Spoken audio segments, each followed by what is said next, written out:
Welcome to Project Pro Code Recipes. In this video, we are going to learn on how to parallelize execution of XGBoost and cross-validation in Python. So this is my code snippet over here. I have copied this code and I have pasted that in my Jupyter notebook.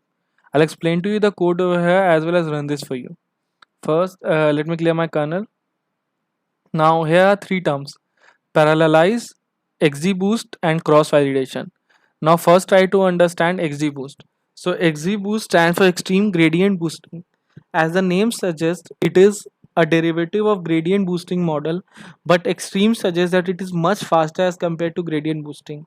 So why does this happen? Because XGBoost has a feature of parallelized execution.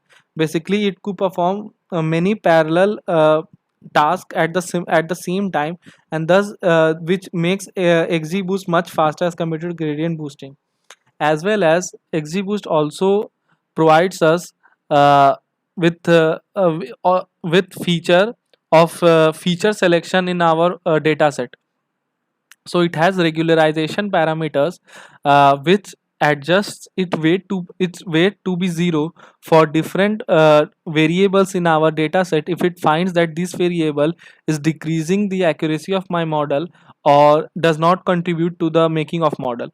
These regularization parameters also helps in XGBoost to prevent overfitting. Now we come to cross validation. So what does cross validation does? Basically, cross validation splits your data set into smaller fragments. So what are the total number of fragments it split into? So basically, cross validation takes a parameter. You need to pass a parameter. For example, you want 5. You pass cross validation parameter to be 5. This means it will split your data set into 5 parts and will use the 4 parts for training and 1 part for testing. In the similar manner, it will iterate over each. It will iteratively select 4 different selections again, and it will use the other, and it will use the leftover for testing, and thus it will perform NC1, that is n iterations and n cross validations. So why is this useful? Basically, when you have a small size data set, you cannot split your data set into training and testing, as it may lead your model to get underfit. Now in those cases, cross validation comes into play. Basically, it splits your data set in such a way that generally all the classes in your data set, if you do it by stratified k fold, all your classes in your data set have almost same ratios in those split parts, or those split cross validations, and thus your model picks up all the patterns from those split parts.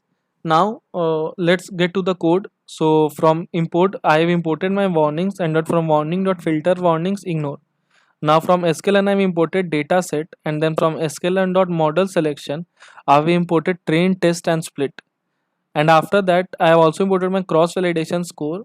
So from XGBoost I'm importing my XGB classifier. Now I'm loading my wine data set over here. So sklearn comes with preloaded data sets like Boston data set, Iris data set, wine data set. So datasets dot load underscore wine. Now I've saved that under the name dataset. I'll split that into my feature column and target column. So I just need to write dataset dot data and y equal to dataset dot target. Now I'm performing train test split. So I need to pass my parameter, my dataset, then my target dataset, and then my test size.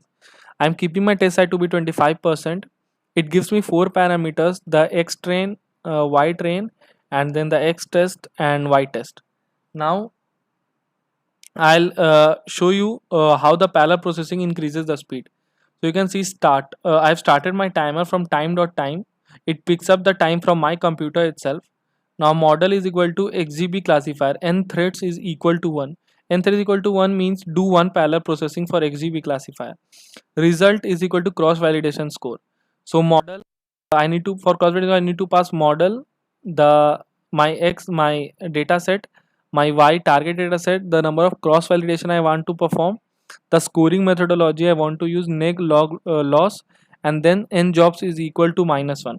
So I'm passing my n jobs is equal to -1. This means it will do total number of parallel, it will do the maximum number of parallel processing my computer could do simultaneously. If my computer is octa core, it could do 8 parallel processing simultaneously if I kill all the background tasks running in my computer. Now elapsed, so time minus start.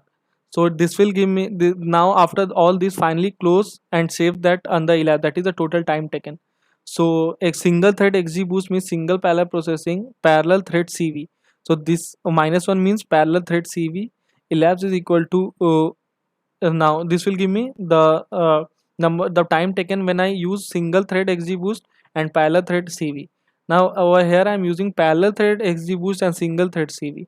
So n threads is, you just need to write n threads equal to -1, model xy cross validation is equal to 10, scoring methodology is neg log loss, and n jobs is equal to 1. So in these it will perform parallel processing for XGBoost and single processing for CV.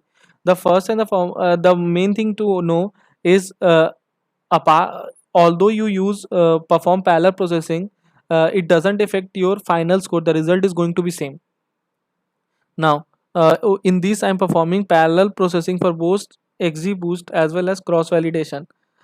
So I pass XGB classifier n threads is equal to -1, and then cross validation score model xy cross validation is equal to 10. My scoring methodology is same, and then m jobs is equal to -1. So you can see it gave me the score. When I use single thread XGBoost and parallel thread CV, it takes around 8 seconds. Then parallel thread XGBoost and single thread CV takes around 1 second. And when I use parallel threads for both XGBoost and cross validation, it takes around 0.4 second. So as you can see, it is using parallel threads in XGBoost by initializing n threads is equal to -1 will help you in reducing your execution type and increasing your efficiency too. So this was all about codes in this video. For more industry relevant project, you can visit our website, and for more code recipes like this, you can visit our website as well as our YouTube channel. You can also use this click here function to submit your request for customized recipe in case you don't find it on our website. If you like the video, please hit the like button, and the URL for the code of this video is available in the description below. Thank you.